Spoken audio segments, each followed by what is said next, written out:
Hello, kamusta ka at welcome back sa channel ko. Ang daming tao na nagsasabi ng kapag bumalik siya, tatanggapin ko agad. Pero kapag dumating na talaga ang araw na iyon, bigla silang natutulala. Hindi nila alam kung yayakapin ba nila, papatawarin o isasara na lang ulit ang pinto. Kasi ang totoo, madaling magsalita habang wala pa siya. Pero ibang usapan na kapag kaharap mo na ulit ang taong minsang nagpaiyak sa'yo, nagpahirap matulog sa gabi. At dahilan kung bakit ilang buwan o ilang taon kang pilit bumangon kahit parang wala ka ng lakas. Minsan nga, hindi mo inaasahan ang pagbabalik. Tahimik ka nang namumuhay. Unti-unti mo nang binubuo ang sarili mo. Tapos isang araw may magme-message. Kamusta ka na? O kaya biglang magpaparamdam sa social media. Magla-like ng lumang picture. Magre-react sa story mo. O mas matindi pa, haharap mismo sa'yo na parang walang nangyari.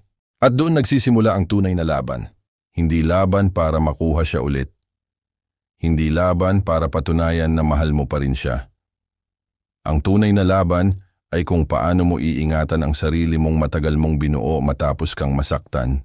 Kaya kung isa ka sa mga taong hinihintay pa rin ang pagbabalik ng isang tao, o baka naman bumalik na siya at hindi mo alam ang tamang gagawin. Ang pag-uusapan natin ngayon ay hindi tungkol sa paghihiganti. Hindi rin ito tungkol sa pagpapakita na masaya ka kahit hindi naman. Pag-uusapan natin kung paano ka dapat kumilos kapag bumalik siya.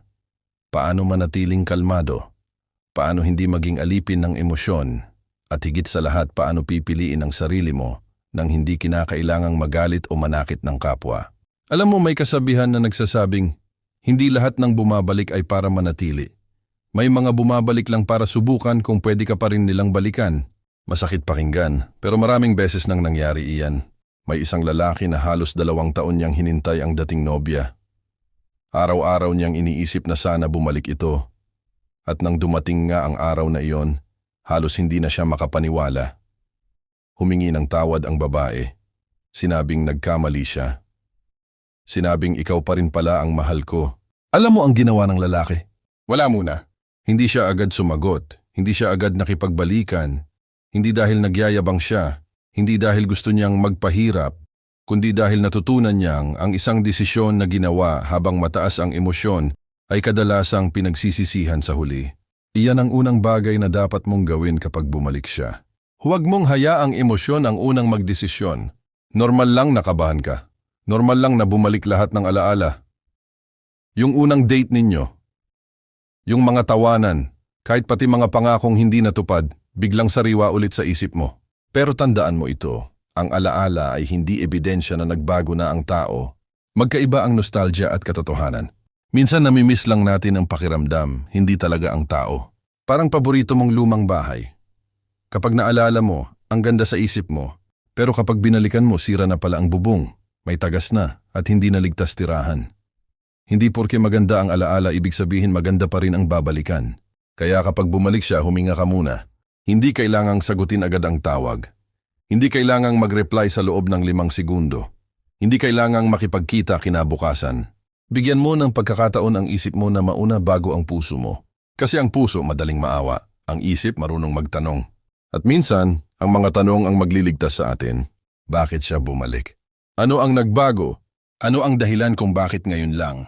Kung hindi siya iniwan ng taong ipinagpalit niya sa'yo, babalik kaya siya? Masakit ang tanong na iyon, pero minsan, kailangan nating maging tapat sa sarili natin.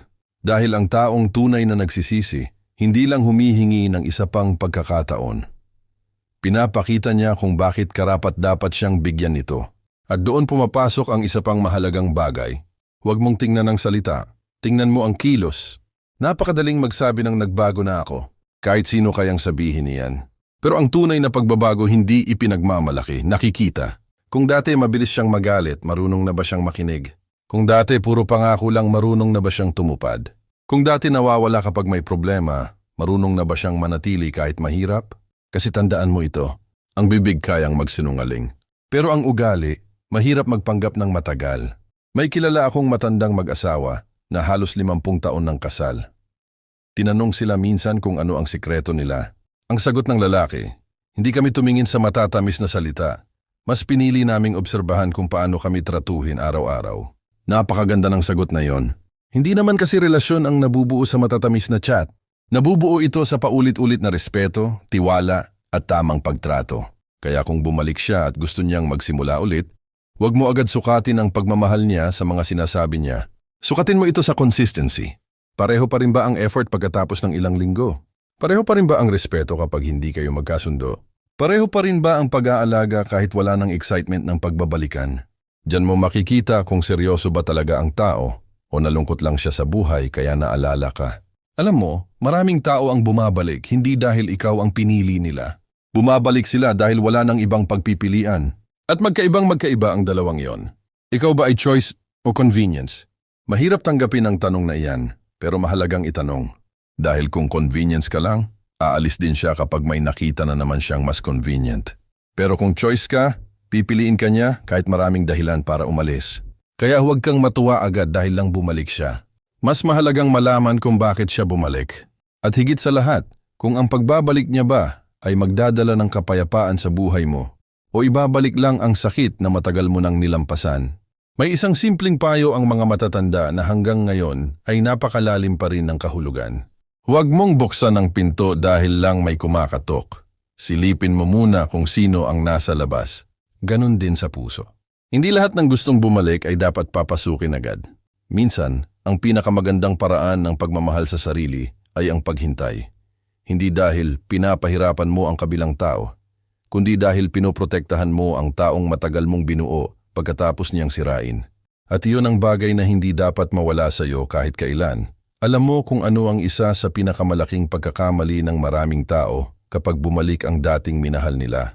Nakakalimutan nila kung gaano kahirap ang pinagdaanan nila bago sila tuluyang nakabangon. Parang biglang nabubura ang lahat ng gabing umiiyak sila. Yung mga pagkakataong hindi sila makakain. Yung mga umagang gigising sila na mabigat ang dibdib pero kailangan pa ring pumasok sa trabaho. Yung mga panahong pinipilit nilang ngumiti sa harap ng ibang tao kahit wasak na sila sa loob. Kapag bumalik ang taong iyon parang may magic. Ang unang naaalala ay ang masasayang alaala, ang huling date, ang unang I love you, ang mga tawanan, ang mga plano. Pero ang tanong, bakit nakakalimutan din natin ang dahilan kung bakit tayo nasaktan? Hindi ito para magkimkim ng galit. Hindi rin ito para habang buhay na ikulong ang sarili sa nakaraan. Ang ibig sabihin lang nito, huwag mong hayaang mabura ang leksyon na ibinayad mo ng luha kasi mahal ang tuition ng buhay. Kapag natuto ka sa isang pagkakamali, huwag mo itong sayangin. May kwento ang isang babae na ilang taon ding naghintay sa dating nobyo. Nang bumalik ito, sinabi niyang, "Miss na miss kita." Ngumiti lang ang babae. Hindi siya galit, hindi siya sarcastic, hindi rin siya umiiyak. Ang sabi lang niya, "Alam kong namimiss mo ako." Pero ang tanong, namimiss mo ba ako?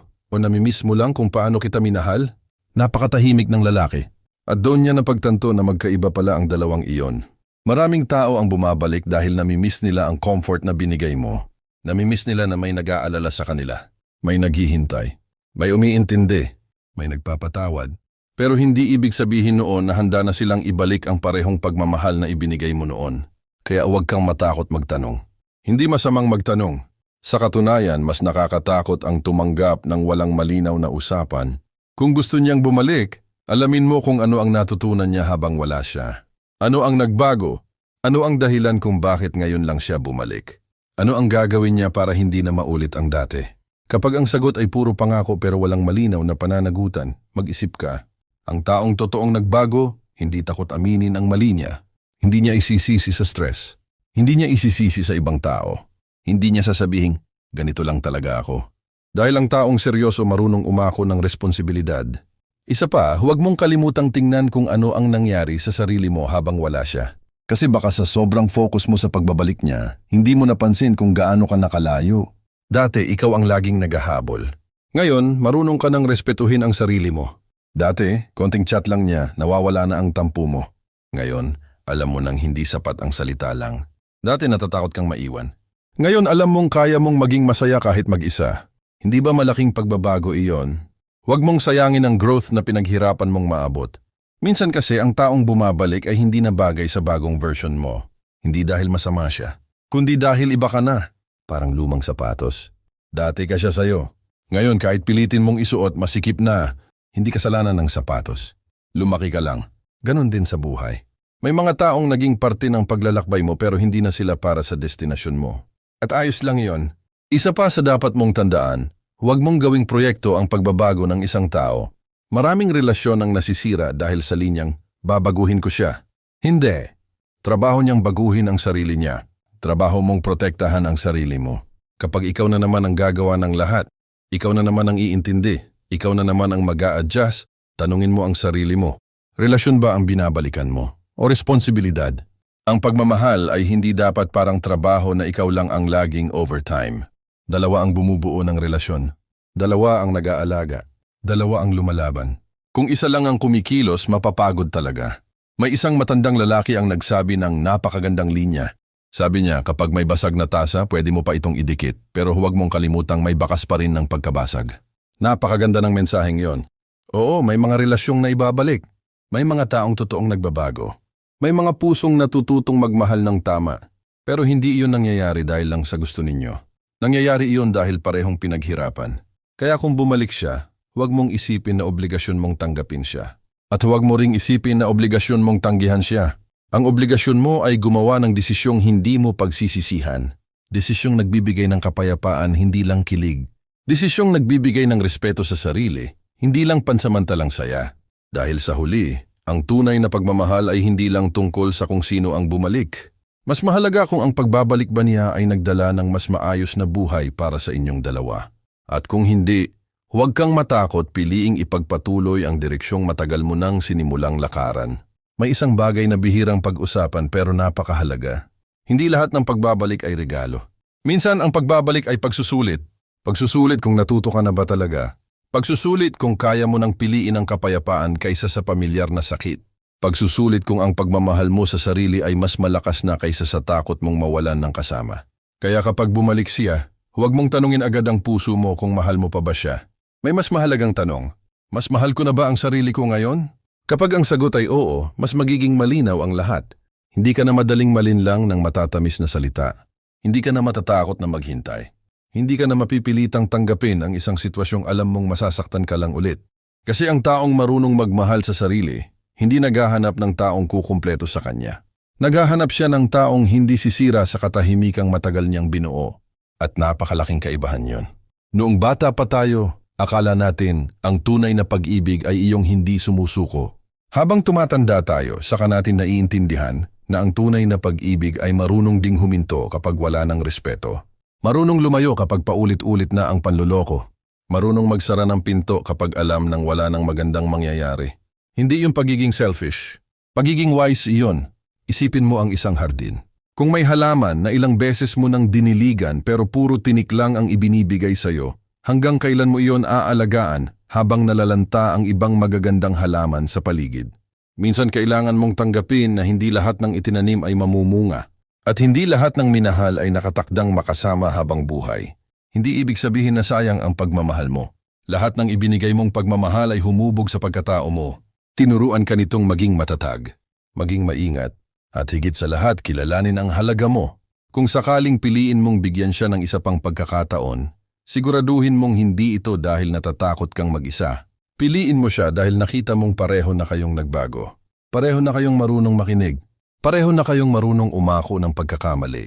Pareho na kayong handang bumuo ng mas maayos na relasyon kaysa dati. Pero kung nakita mong pareho lang ang dahilan ng pag-alis niya noon at ang dahilan ng pagbabalik niya ngayon, huwag mong lukuhin ang sarili mo.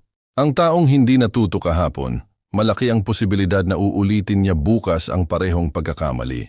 Hindi ito tungkol sa pagiging mapaghusga. Ito ay tungkol sa pagiging matalino. Sabi nga nila, ang pagpapatawad ay para gumaan ang puso mo. Pero ang pagtitiwala kailangang paghirapan ulit. Magkaiba ang dalawang iyon. Pwede mong patawarin ng isang tao nang hindi mo kailangang ibalik ang dati ninyong relasyon. Pwede kang maging mabuting tao nang hindi mo isinusuko ang respeto mo sa sarili.